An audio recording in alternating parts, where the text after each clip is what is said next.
뼈가 부서지는 듯한 고통, 바로 통풍 얘긴데요. 혹시 이런 생각 해보신 적 없으세요?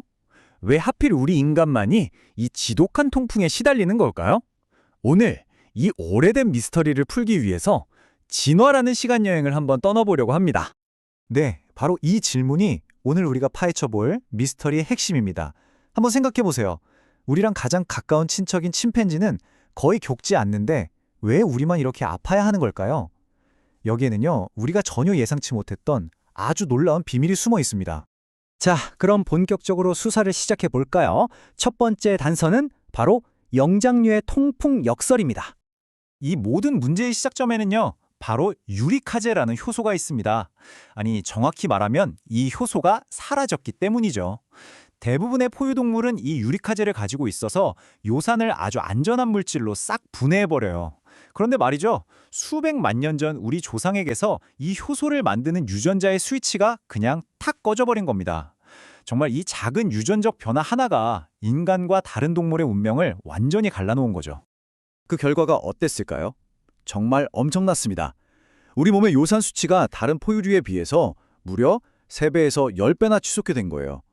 이걸 좀 비유하자면 우리는 몸속에 언제 터질지 모르는 요산 시한폭탄을 하나씩 안고 살게 된 거나 마찬가지입니다. 그런데 여기서 좀 이상한 점이 있습니다. 진화의 관점에서 보면 이렇게 위험한 유전적 결함은 당연히 도태되었어야 하잖아요? 그런데 왜 오늘날까지 우리에게 남아있는 걸까요? 혹시 우리가 결함이라고 생각했던 이게 사실은 우리 조상들에게는 엄청난 초능력 같은 건 아니었을까요? 맞습니다. 진화의 세계에 공짜는 없잖아요. 이렇게 큰 대가를 치렀다는 건 분명 그보다 더 큰 이득이 있었다는 뜻이거든요. 과연 우리 조상들은 이 높은 요산 수치 덕분에 어떤 엄청난 이점을 얻었던 걸까요? 가장 유력한 가설이 바로 항산화 가설인데요. 이게 뭐냐면 높은 요산이 사실은 우리 몸의 세포가 손상되는 걸 막아주는 강력한 항산화제, 그러니까 일종의 보호막 역할을 했다는 거예요. 특히 우리 조상들의 뇌가 막 커지던 시기에 이 뇌세포를 보호하는 데 아주 중요했을 수 있고요. 심지어 우리 인간이 또 체내에서 만들지 못하는 비타민C의 역할까지 대신했을 수 있다는 겁니다. 정말 놀라운 반전이죠? 결국 이건 일종의 진화적인 거래였던 셈입니다. 단기적인 생존이라는 이득을 위해서 통풍이라는 장기적인 비용을 감수하기로 한 거죠. 과거에는 생존을 위한 강력한 무기였는데 수명이 길어진 현대에 와서는 그 무기가 부메랑이 돼서 우리를 공격하고 있는 겁니다. 자, 그렇다면 이 진화적 거래가 남긴 어두운 그림자, 오늘날 우리가 치러야 하는 그 혹독한 대가는 과연 무엇일까요? 요산은 정말이지 우리 몸속에 지킬 박사와 하이드 같아요. 한쪽 얼굴은 세포를 보호하는 착한 항산화제, 지킬 박사죠.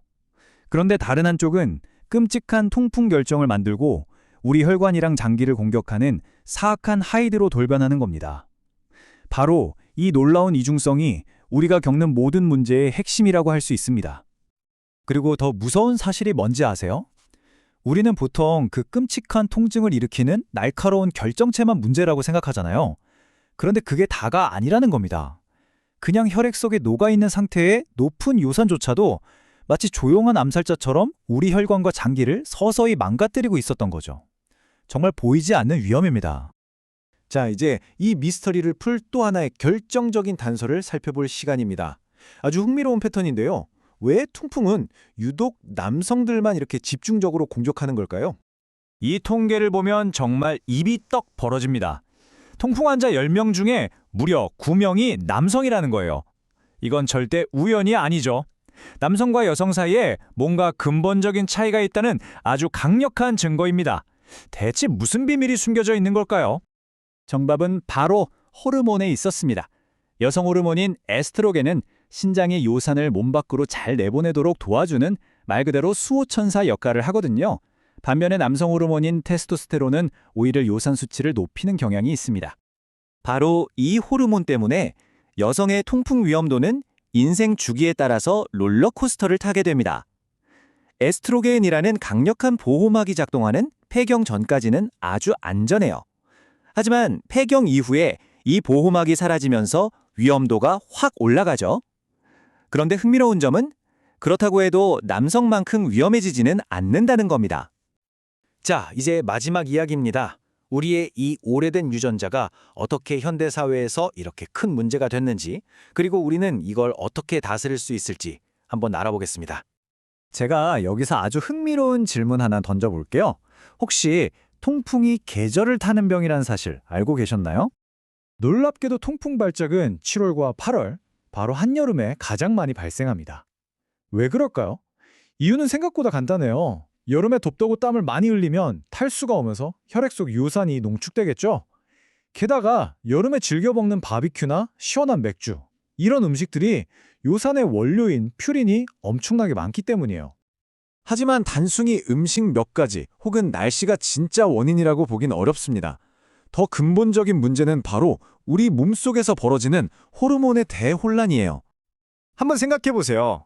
현대인들의 만성 스트레스, 불균형한 식단, 운동 부족, 이런 것들이 스트레스 호르몬, 성 호르몬, 갑상선 호르몬 시스템을 전부 엉망으로 만들어버립니다. 이렇게 호르몬 균형이 깨져버리면 우리 몸이 요산을 제대로 처리하는 능력도 뚝 떨어지게 되고 결국 이게 통풍으로 이어지는 거죠. 다행히도 우리에게는 이 오래된 문제에 대한 현대적인 해결책이 있습니다. 알로프리놀 같은 약으로 요산이 만들어지는 걸 직접 막을 수도 있고요. 또 운동이나 균형 잡힌 식단, 질 좋은 잠을 통해서 호르몬 균형을 되찾고 근본적인 원인을 해결할 수도 있죠. 여기서 정말 흥미로운 지점은 이거예요. 우리 유전자에 있는 이 설계 결함을 우리가 이해하고 또 치료하는 이 능력 자체가 사실은 또 다른 형태의 진화라는 겁니다. 생물학적 진화를 뛰어넘는 우리 인류의 문화적이고 지성적인 적응인 셈이죠. 우리의 유전자는 수백만 년 전의 것이지만 우리의 선택은 바로 지금, 이 순간의 것입니다. 이 오래된 진화와의 어긋남을 관리할 힘은 결국 우리 손에 달려 있는 거죠.